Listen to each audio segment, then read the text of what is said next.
తెలంగాణ రైతులు ఎప్పుడెప్పుడా అని ఎదురు చూస్తున్న రుణమాఫీపై ముఖ్యమంత్రి రేవంత్ రెడ్డి కీలక నిర్ణయం తీసుకున్నారు.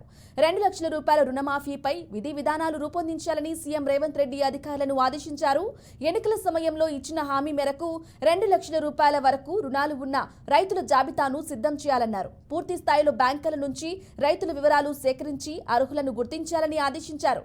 కటాఫ్ డేటా విషయంలో సమస్యలు తలెత్తకుండా చూడాలని, ఆగస్టు 15లోగా రుణమాఫీ చేసి తీరాలని రుణమాఫీ వ్యవసాయ శాఖపై సమీక్షలో ముఖ్యమంత్రి స్పష్టం చేశారు.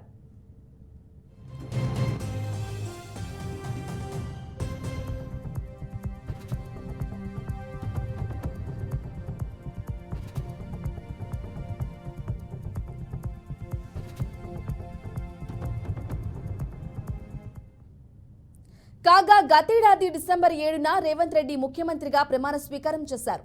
దీంతో ముందే చెప్పినట్లు డిసెంబర్ 9న రుణమాఫీ అమలవుతోందేమో అని రైతులు భావించారు. కానీ అప్పటి నుంచి ఇప్పటి వరకు అమలు కాలేదు.